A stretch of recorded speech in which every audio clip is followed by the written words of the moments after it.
Lab 1, constant velocity motion. Can we use data gathered from real-world observations to construct models and predict the motion of objects with constant velocities? Well, the purpose of this lab is to investigate Newton's second law. We recorded an object moving at a constant velocity, extracted some data, and then compiled a graph and compared the results of our model to our observations. So let's get into the main physics concepts and models that we'll be using in this lab. We're using Newton's second law as the momentum principle, and you can see I start with force equals mass times acceleration, and then I derive it down into the momentum principle, which is right here. The final velocity equals the initial velocity plus the force times the change in time divided by the mass, and it's important to remember that the force is actually the net force. It's not just force in one direction, it's all the forces added up together. This equation is the one that we'll use in our program to predict the velocity of our object, and then we can use this to predict the position of our object. In the tracker software, I use that to gather my observational data and to format the physics of my model. I had to develop an axis and establish an origin, and also I decided that my positive x direction would be to the right. I used the diameter of my object to calibrate the distance. I have my starting position right here, which was at 0, 0, 0 meters. That's its position vector. And then my initial velocity vector actually turned out to be exactly 1.00 meters per second. And you can see I calculated it below here using my first two data points that I got from the tracker. When I do it, you can see that the average velocity turns out to be 1.00 meters per second in the positive x direction when I started. Alright, so I've got my tracker window open. I'll get this to the beginning and start it up. There's my x-axis. Positive is to the right. Get this going here. We can see the object moves there. I've got my initial positions, and then I've got the time. These ones right here are the ones that I use to calculate my initial velocity of 1.0 meters per second. So using our data from tracker, we can jump into VIDLE and code for a model of a true constant velocity.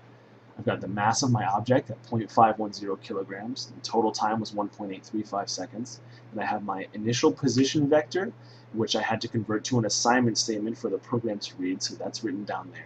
And I had to do the same with the velocity vector, which I showed you I calculated from above, and then I had to convert that into an assignment statement. So that's written here, and this is what the program will read when it does the computer model, and we can see how that runs right now.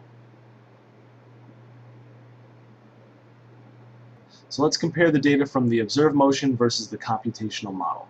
We can see that the experimental position does not exactly match the modeled position. The predicted motion is reasonably close, although it's not actually at constant velocity. And why don't these two graphs match? Well, we assume that the net force is 0, and if the force is 0, we can see that this will cancel out and the velocities will remain the same. However, the net force is not 0 because of some friction from the floor and from the air. So technically, we have a net force in a vector to the negative x direction opposite the motion. The graphs do start fairly close together and then drift apart due to a slight acceleration in the negative x direction. Some human error could have been involved as well. If I had calibrated better using a more definitive object in view, such as the floor tiles, the object could have drifted slightly to the side and the fisheye lens could have warped some measurements. Also, the measurement of the object's central point is not exact, which could have caused some errors as well.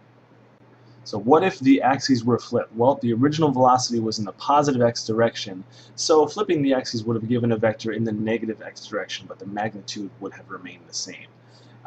What contributes to the net force of 0? Well, in our model, gravity and the normal force of the floor pushing upwards. However, the net force was not actually 0 because of air resistance and friction with the floor, providing a slight net force opposite the direction of motion, which slowed the object down. So for a quick summary, we were able to successfully gather data and predict the motion of our object. Truly constant velocity was not achieved because there was not a true net force of 0. We used Newton's second law and rewrote it as the momentum principle, which you can see here, which allows us to predict velocities due to a net force and knowing an initial velocity of an object. Then using that velocity, we can discover the location by using the position equation. This lab helps demonstrate the importance of controlling variables and proper measurement to attain more accurate results, and it highlights the efficiency and power of computer analysis in modern science.